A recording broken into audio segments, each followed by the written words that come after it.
untuk kami selalu layak datang di hadapan-Mu, Tuhan. Amin. Tuhan, inilah kami, Tuhan. Amin. Kami mau mendengarkan akan sabda firman Tuhan. Amin. Biarlah Tuhan, biarlah berkati firman-Mu ini yang akan ditaburkan sebentar, biar tertanam di dalam hati lubuk yang paling dalam, dan itu bisa bertumbuh di dalam hidup kami, dan kami boleh pakai Tuhan. Kami boleh pakai untuk Puji Tuhan, selamat datang ya Ibu.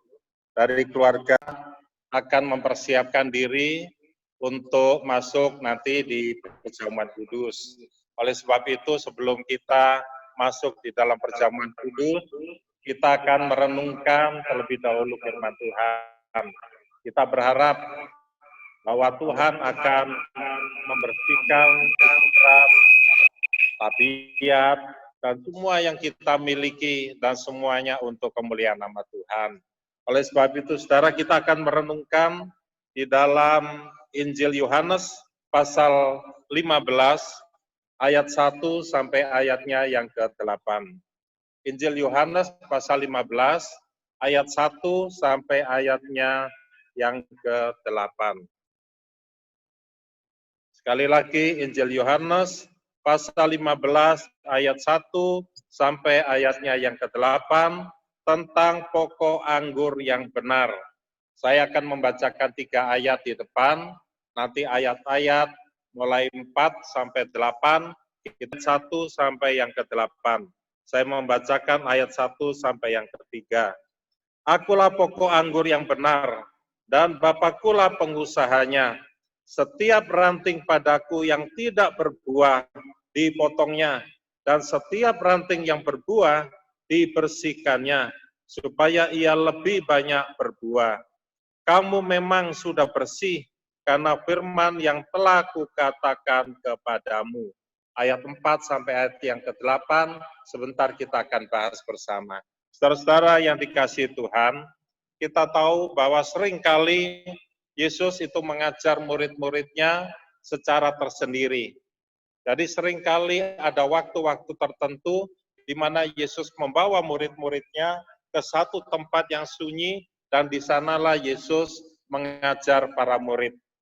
Di Yohanes pasal 14, di sana dikatakan bahwa Yesus memberitahukan kepada murid-muridnya tentang rencananya, bahwa ia akan kembali kepada Bapanya di surga.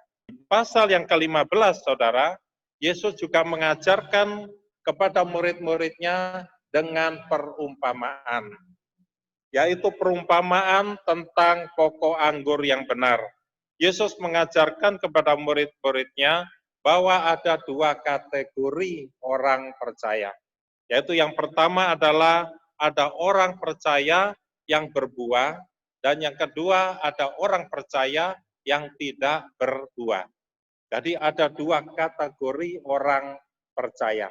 Yang pertama, orang percaya yang berbuah, dan yang kedua, orang percaya tetapi tidak berbuah. Itu adalah ranting. Sedangkan Allah itu adalah pengusahanya, yang memelihara para ranting supaya para ranting ini berbuah. Nah, saudara yang dikasihi oleh Tuhan, buah itu adalah kualitas tabiat orang Kristen melalui kesaksian dan melalui kehidupannya. Itulah yang dimaksud buah. Nah, saudara yang dikasihi Tuhan, kita tahu bahwa Yesus ingin menekankan ya, bahwa Allah itu mengharapkan bahwa semua orang percaya tidak ada satupun diharapkan untuk berbuah. Tetapi pada kenyataannya ada orang percaya yang tidak berbuah. Harapan Allah adalah semua orang percaya, tabiatnya, karakternya, kelakuannya, perkataannya, itu sesuai dengan firman Tuhan. Banyak orang. Saudara, yang pertama adalah tinggallah di dalam aku. Tinggallah di dalam Kristus. Itulah satu cara bagaimana supaya kita bisa berbuah. Ayat yang keempat berkata, tinggallah di dalam aku, dan aku di dalam kamu, sama seperti ranting tidak dapat berbuah dari dirinya sendiri. Kalau ia tidak tinggal pada pokok anggur, demikian juga kamu tidak berbuah jikalau kamu tidak tinggal di dalam aku. Serta menjadikannya sebagai penuntun di dalam tindakan kita. Ayat yang ketujuh berkata demikian, jikalau kamu tinggal di dalam aku dan firmanku tinggal di dalam kamu. Artinya adalah kita mengharapkan supaya pikiran, perasaan, tindakan, perkataan kita selalu menjadikan Kristus, firman Tuhan menjadi pedoman di dalam kehidupan kita. Dan yang kedua, syarat untuk kita tinggal di dalam Kristus ada di ayatnya yang ke-7 tadi, yaitu memelihara kebiasaan persekutuan yang intim dengan Kristus di dalam kehidupan kita, maka kita harus intim dengan Kristus di dalam ibadah-ibadah kita. Yang ketiga, kalau kita ingin untuk tinggal di dalam Kristus, yaitu di ayatnya yang ke-10. Ayat yang ke-10 berkata seperti ini, jikalau kamu menuruti perintahku, kamu akan tinggal di dalam kasihku, seperti aku menuruti perintah Bapakku dan tinggal di dalam kasihnya. Jadi syarat yang ketiga, saudara, untuk kita bisa ada menyatu dengan Kristus, yaitu menaati perintah-perintahnya. Artinya adalah kita harus tinggal di dalam kasih Kristus dan saling mengasihi satu dengan yang lain. Itu sebabnya saudara kita rindu, jemaat GCA Tanjung Batu Hanea, kita harus saling mengasihi satu dengan yang lain. Kalau kita melihat saudara kita ada kesulitan, itulah kesempatan untuk kita tunjukkan bahwa ada kasih Kristus di dalam kehidupan kita. Amin. Kita harus akrab, saudara. Akrab dalam dan menjadi kering. Kemudian dikumpulkan orang dan dicampakkan ke dalam api, lalu dibakar. Saudara, barang siapa tidak tinggal di dalam Kristus, ia sekali lagi keluar daripada Kristus. Dia akibatnya akan dicampakkan ke dapur api. Dampak dari kegagalan untuk tetap tinggal di dalam Kristus adalah ketidakmampuan untuk seseorang percaya berbuah. Sekali lagi di dalam aku dan aku di dalam kamu. Sehingga kita bisa berbuah. Melalui perumpamaan ini, saudara, Yesus ingin memberitahukan kepada para murid dan juga kepada saudara dan saya, kepada orang berimannya, meninggalkan persekutuan bersama Kristus, sengaja melepaskan diri daripada Kristus, maka ia sudah keluar dari pokok anggur itu. Jadi ini ditujukan bukan bagi orang yang tidak percaya, tetapi ini ditujukan sekali lagi bagi orang yang percaya. Saudara, di dalam ayat ini kita melihat ada satu prinsip dasar yang menentukan hubungan keselamatan di antara Kristus dengan orang percaya, di antara Kristus dengan saudara dan saya. Artinya bahwa hubungan keselamatan kita itu tidak pernah statis. Artinya selalu dinamis, saudara. Artinya bukan hanya karena kita 10 tahun lalu sudah diselamatkan, pasti selamat. Kita harus hati-hati. Karena kalau kita sengaja meninggalkan Kristus, maka kita artinya keluar dari ranting itu. Lalu bersama dengan Kristus, maka kita bisa berbuah semakin banyak. Mungkin saudara dan saya sekarang sudah banyak berbuat baik bagi orang. Kalau kita tetap bersama dengan Kristus, buah itu akan semakin banyak, saudara. Bukan hanya 1-2 hal yang bisa kita lakukan, tapi Tuhan akan terus memakai saudara dan saya untuk semakin banyak lagi menjadi berkat bagi banyak orang. Itu buat susah orang lain, tetapi tidak membuat susah bagi saudara dan saya. Sebab kebahagiaan kita, sukacita kita, itu adanya dari dalam. Tidak dipengaruhi oleh keadaan di sekeliling kita. Jadi akibatnya, saudara, kesimpulannya adalah yang pertama, kita harus ingat, ada 2 macam orang percaya, yaitu orang percaya yang berbuah dan orang percaya yang tidak berbuah. Yang kedua adalah ranting yang tidak berbuah adalah orang percaya yang hidupnya tidak sesuai dengan firman Tuhan. Artinya, ranting yang tidak berbuah, yaitu orang yang keluar daripada pokok anggur itu, yang sengaja melepaskan diri persekutuan dengan Allah. Dan sebaliknya, ranting yang berbuah adalah orang percaya yang kehidupannya selalu menuruti perintah firman Tuhan. Yang ketiga, cara agar orang Kristen hidupnya langgeng dengan Kristus, yaitu tetap tinggal di dalam Yesus, memelihara firman-Nya dalam hati dan pikiran, dan yang ketiga, memelihara kebiasaan persekutuan dengan intim dengan Kristus dan menaati perintah-perintahnya. Dan yang keempat, orang yang tidak hidup langgeng dengan Yesus akan dicampakkan ke dalam api. Dan yang kelima, dampak terhadap orang yang hidup langgeng dalam persekutuan dan kesaksian di dalam Kristus memiliki dampak yang pertama, orang tersebut akan berbuah banyak, semakin menjadi berkat bagi banyak orang. Dan yang akibat yang kedua, hidupnya akan terus dibersihkan dan semakin bersih setiap hari. Dan yang ketiga, orang tersebut dapat melakukan banyak hal yang memberkati dan memuliakan Tuhan.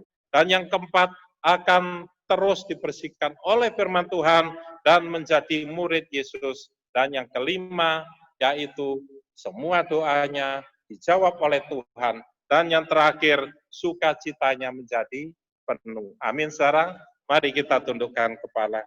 Tuhan, kami mengucap syukur dan terima kasih ketika Engkau boleh menasehati kami, orang yang percaya, untuk kami harus bertindak ekstra hati-hati. Bahwa ketika kami diajar ada dua kategori orang percaya, baru sesudah itu ia makan roti dan minum dari cawan itu. Karena barang siapa makan dan minum tanpa mengakui tubuh Tuhan, ia mendatangkan hukuman atas dirinya. Kalau kita menguji diri kita sendiri, hukuman tidak menimpa saudara dan saya.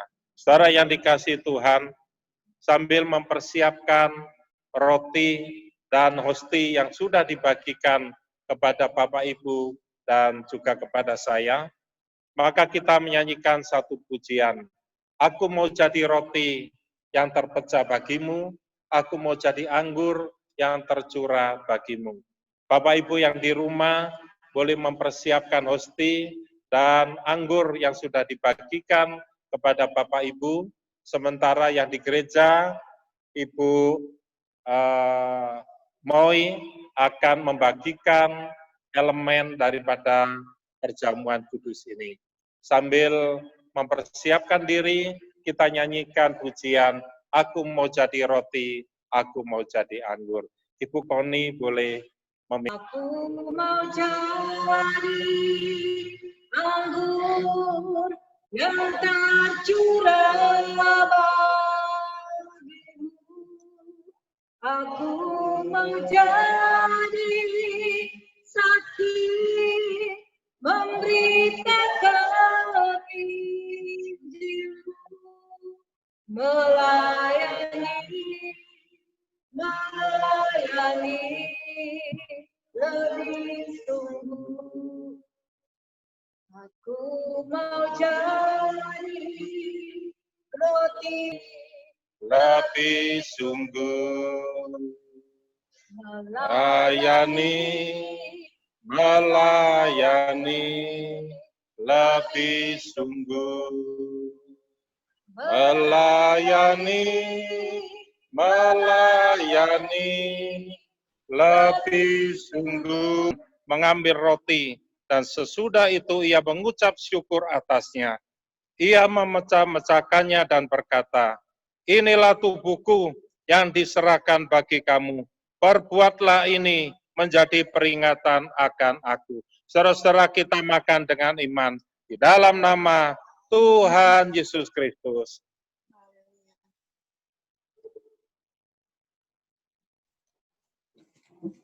Kemuliaan, hormat, pujian hanya bagi Tuhan.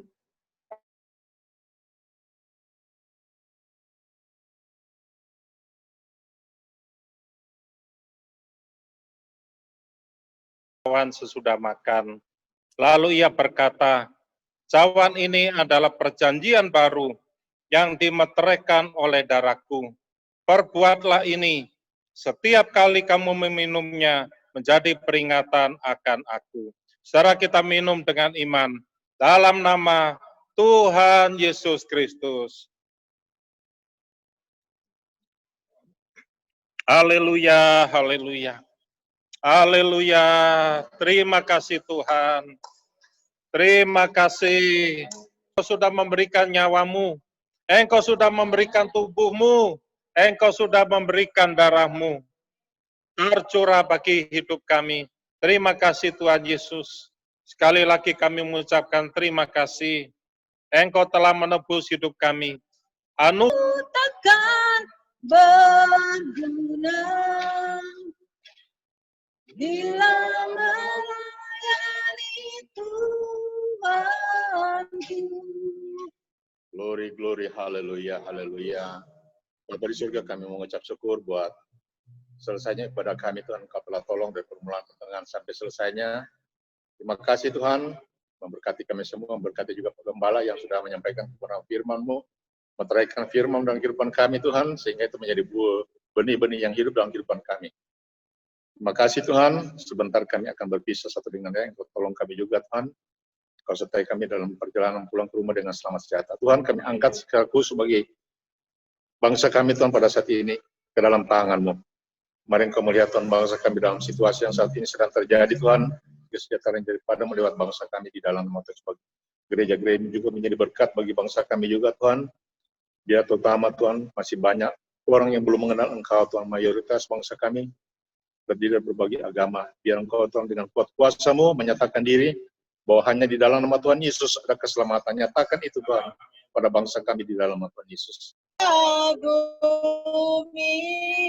amin, haleluya, haleluya. Ya Tuhan, Engkaulah yang kami kagumi di dalam kehidupan kami Tuhan. Di dalam kehidupan rumah tangga kami, dalam kehidupan pelayanan kami, dalam kehidupan pekerjaan kami, dalam kehidupan Tuhan kami di dunia ini Tuhan. Sampai kapanpun Tuhan izinkan kami berkarya di dunia ini. Dan memberi kita kasih karunia. Tuhan menghadapkan wajahnya kepada kita dan memberi kita semua damai sejahtera. Amin. Segala puji, hormat, juga syukur. Puji, hormat, juga